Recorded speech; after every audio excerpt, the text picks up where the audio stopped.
Hello once again, this is Bill Hayhurst from Telquest Tech Support.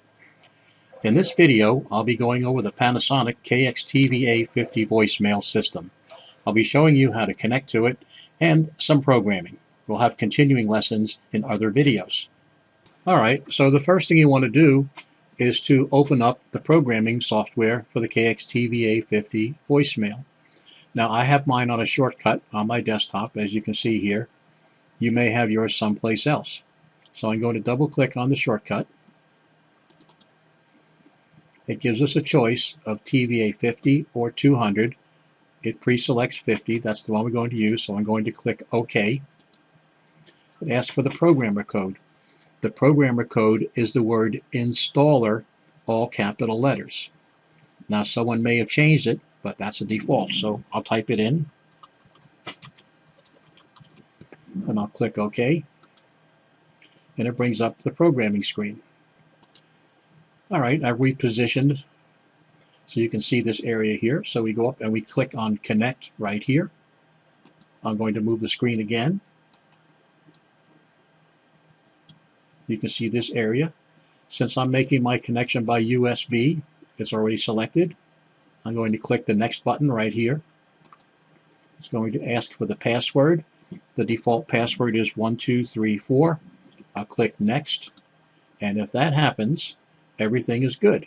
I'll click Finish.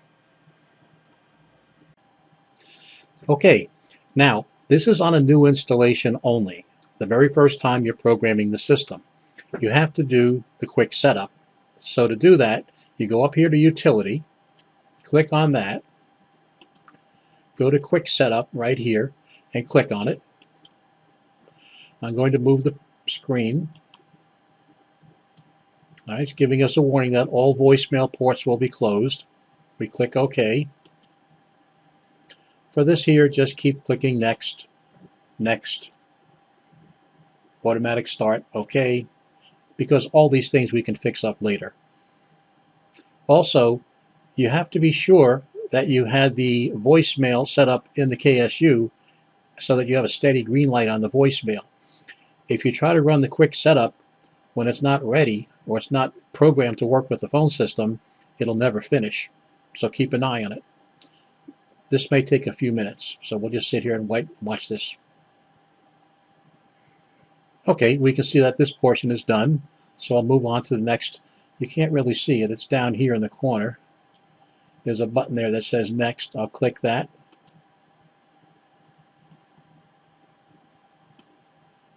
Now it's asking us to select the extensions. I found it's best to click over here where it says Clear All. That will stop it from creating any extensions. Let's say in this example you only have 5 telephones. Only create the mailboxes that you need. That reduces the chances of a hacker coming in and hacking your voicemail. Sometimes unused mailboxes are a good target. So here I've gone ahead and told the system to create 5 mailboxes. This again, just click Next. These are all other lessons we'll be coming up with later. Just click Next again. If this is the right date and time for your area, just click Finish. If it's not, go ahead and fix the time.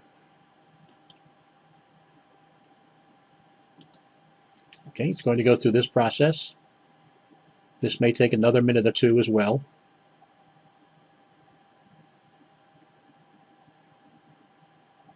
Okay, it's finished, and it says the quick setup is completed.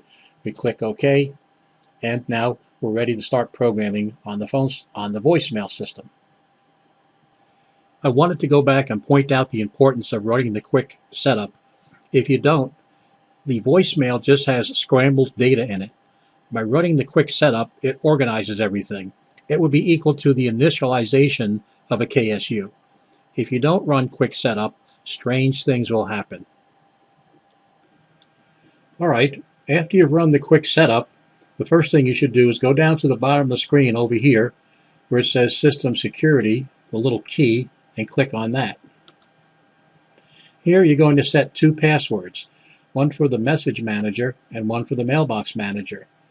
You don't have to do these, but it makes life a lot easier when you're trying to administer the system, particularly change the custom service menu greetings. By default, they're both disabled. So you have to go over here, System Manager Access from Telephone, change it from Disable to Enable, then click below it to change the password. Don't use 1234 or 2468. You need to make it something complex. Otherwise, hackers will get into the system. So here I'm going to make it a complex password, and I have to put the same password in again a second time. So I'm going to click OK. Then we do the same thing right below it. The message manager access from the telephone. We're going to enable that. Bring this down here. Put in a complex password. It can only be digits. You cannot use letters. You click OK. That's all you really have to do here at this point, and then you click OK down at the bottom of the screen. Okay, the next area we're going to go to is up here, Service Settings with the wrench icon. I'm going to click on that. Then we go down to the bottom to the upside down tab where it says Custom Service. We click on that. Custom service menus are used for auto attendant. When the call comes in, it could say, "Thank you for calling our company." For Bob, press 1. For Tom, press 2, and so on. The custom service menu is where we do the recording and also where we set the logic to say what press 1, press 2 goes to. The most common type of menu, custom service menu that is menu and transfer right here. So what we do is we click on that and we hold the click or hold the left mouse button down, drag it out, and let go. And there you can see, I'll move this to center, there's custom service CS number 1. In here, you can give it any name you want to, but I usually call it the main menu. This will repeat the menu 3 times. I normally change that to 1. That's when a person's listening to it. Also down here, wait for the first digit. I change a 6 to a 3. It just seems to work faster. We can see right here, no DTMF, no dual tone multi-frequency input operation. That means that when the person calls in, if they don't press any buttons, it's going to go and send the call to the operator, which by default is extension 101. Down below here, these are the keys, or the selector codes, and some other companies call it. This is what's going to happen. So you can see already, if they press 0, it's active by virtue of the check mark. It's going to send the call to the operator. So now let's say we want number 1. We triple click on that. Then we go up here, transfer to extension. Then we double or triple click over here. We put in 102. So when a call comes in, they get the auto attendant, and they press 1. It's going to send it over to extension 102. Now we could also say for 2, maybe we're going to send that directly to a mailbox. Send that to mailbox. Let's put in 107 as an example. You can get the idea here. You can go down here to number 3, click on this. You can see all the variations of what you can do when that call comes in. Now let's say we want to set that transfer out.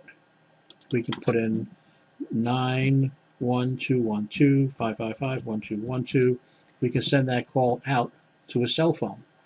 And then usually like number 9, you can change it so it will be repeat menu. We can go right down here. So you can say press 1 for Bob, press 2 for Mike, press 9 to replay this menu. When you're all done, you click OK.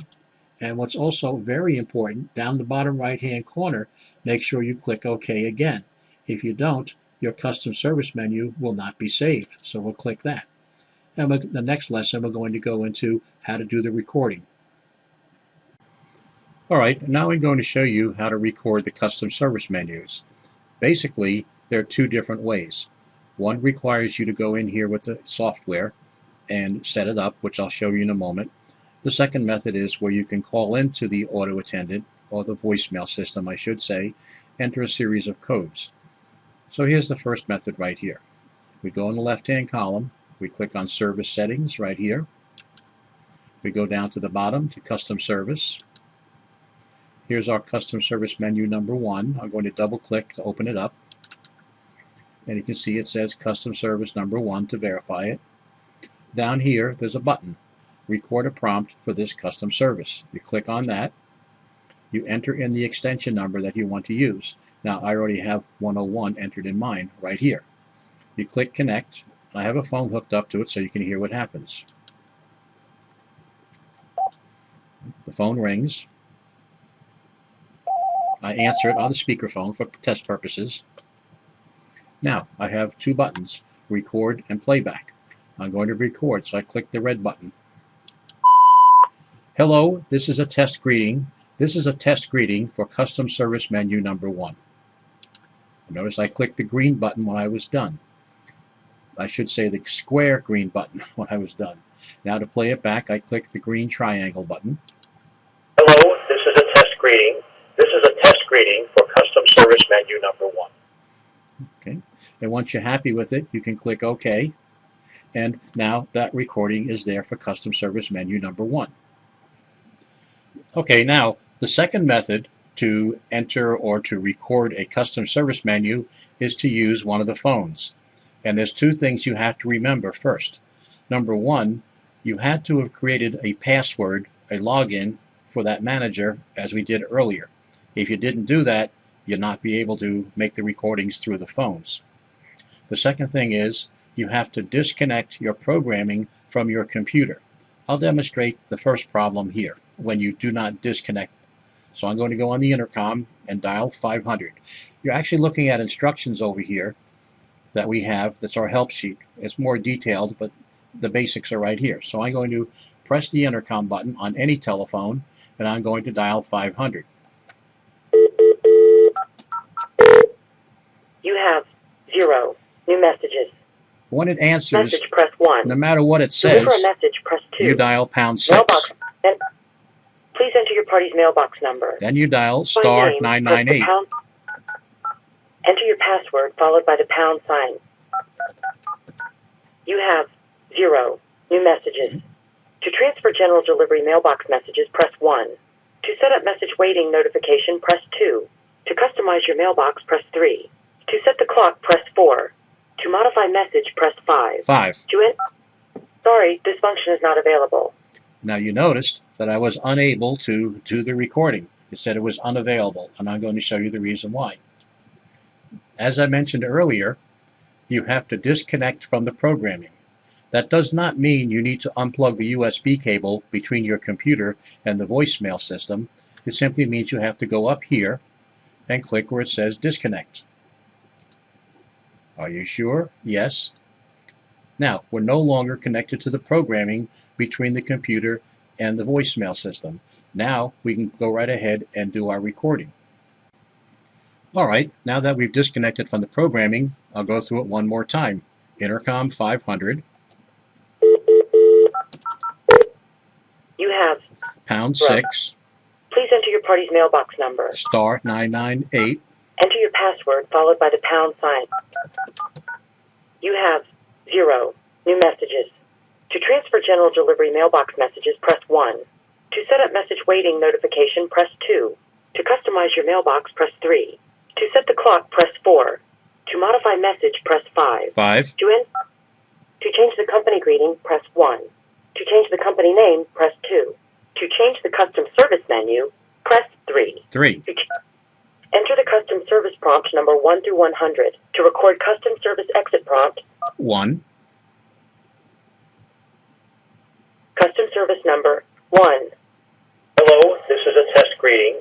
This is a test greeting for custom service menu number 1. That's what we recorded earlier. Change, press 1. To accept, press 2. I'm going to press 1 to change it. To record, press 1. To erase, press 2. Going to press 1 to record. Record menu at the tone. To end recording, press 1. To pause and restart recording, press 2. This is test message number 2. Test message number 2. To review, press 1. To accept, press 2. I'll review it. Erase. This is test message number 2. Test message number 2. To review, press 1. To accept, press 2. To erase and try again, press 3. I'm going to accept it. Press 4. Press 2 to Recording save it. accepted. Enter the custom service. Okay, and then we're done with that. The main thing I'd like to point out that a lot of people make a mistake is on step number 5 here. dial 3 to change the custom service menu. Oftentimes people do not pay attention to that, and they hear to change the company menu or the company name. They think that's what they need to press, and they make a mistake and they end up recording it in the wrong place. If you follow these instructions, which we can email to you if you request them from your Telquest salesperson, following these instructions you'll be successful. All right, the next item I'm going to go over is how you get the auto attendant, or actually the voicemail system, to answer incoming calls. Now this takes programming in both the telephone system and the voicemail system. First I'm going to show you here in the voicemail system. So we go over here in the left-hand column where it says Port Trunk Service, and we click on that. You'll see all this. I'm going to give you the basics. The first thing I suggest that you do is go up here where it says Service Mode and change it from automatic to PBX control. What that does, it allows you to have a day, night, lunch, break button on the phone to control how the auto attendant is going to answer. We really don't cover that in this training video, but we expose you to the basics. The next thing is the day mode right here. We're going to click on that plus, then we're going to connect here where it says incoming call service. We're going to click on that plus also. By default, it's set to automated attendant service. We don't want that. Remember, we're using a custom service menu, so we click here. Now we have to tell it which menu. Well, this is simple. We only have one custom service menu, so we put a 1 in there. We can go back up here to the minus bar on day mode and close it, and do the same thing for night mode. Even though we haven't set up any night mode, we're going to put it in here anyway. We click here. Now, if you did record a custom service menu number 2 for the night mode, you could put a 2 in there. You also have lunch and break modes. We haven't covered that, but you can put them in there as well if you choose to. What I normally do is put number 1 in there automatically, just in case someone accidentally enters the lunch mode or the break mode feature code. I've seen it done often. So no matter which mode right now, day, night, lunch, or break, that the PBX tells the voicemail to be in, it's always going to play custom service menu number 1. In this basic setup here, you really don't have to do anything else in here except click the OK button down at the bottom. You'll see the little progress bar shoot across the screen. That indicates that the update was made. Next, I'll show you the Panasonic KXTVA-50 programming that's necessary to send the calls from the phone system to the voicemail system. In the telephone system, we can send calls to the auto attendant, either immediately or delayed, or in some other conditions as well. There are many different scenarios. Here I'm going to show you the basic and immediate, 24 hours a day and night, and an overflow. Alright, so let's look at some of the immediate conditions here. Now we're looking at the KXTVA-50 KSU programming, as you can see up here. I'm going to go in the left-hand column, down to item number 10, CO, an incoming call, and click on that. Then I'm going to go to item number 2, DIL, table, and port settings, and click on that. You'll see this screen comes up here. This shows us each of the outside lines and the conditions where how they're going to be routed. We can see in number 1 here, which is line 1 in this particular case, day, lunch, break, and night are all set to 500.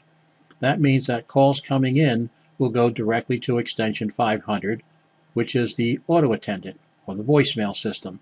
So calls coming in this scenario here, on both line 1 and 2, all calls will automatically go to the auto attendant. Now we can take a look at line number 3. You can see that its destination is 601 for day, lunch, break, and night. 601 is a ringing group or an incoming call distribution group. That means it's going to ring a series of telephones. And then we can take a look down here at item number 4, or line number 4. Day, lunch, and break are 601, meaning that calls coming in during those time periods will ring phones. However, when the system is placed in night service, it will go to the auto attendant. And that's how you control how the calls come in and where they're going to go to. Okay, now I'm going to explain how calls can overflow. That is, typically during the day, calls ring in, but after a certain period of time, if the call is not answered by a live person, you want that call to overflow to an auto attendant. And here's how you do it. In the left-hand column again, we go down to item number 3, group. We click on that. Then we go to number 5, incoming call distribution group, and click on that. And then number 1, group settings, I'll click on that. Here's our incoming call distribution group 601. And right up here, we have an overflow no answer. What we do is we click on that, and it shows us once again here 601. I gave it a name of ICD, incoming call distribution group 601. And here again is our day, lunch, break, and night. But these are overflow destinations. If you remember, 500 is the auto attendant. So in day, lunch, and break, and night as well, if a call comes in, it's going to ring the overflow period of time. Here it's been set for 10 seconds. You can change that to different values if you like. What will happen is once that period of time expires, the call will then overflow to the destination specified in here, which is the auto attendant. And that's how we do overflow to auto attendant. All right, with that, it concludes this lesson on setting up the auto attendant, voicemail that is, along with the KXTVA-50 KSU. Now there may be some gaps, and obviously I did not cover every possible scenario. Keep in mind, this was not really a training video as much as it was to expose you to how to make these two units communicate with each other. Also remember, Panasonic does offer a 5-day, 40-hour instructor-led course with other students. Compared to that, you're trying to learn this portion of the system in about 15 minutes. I hope the best for you, okay? This is Bill Hayhurst again from Telquest Tech Support.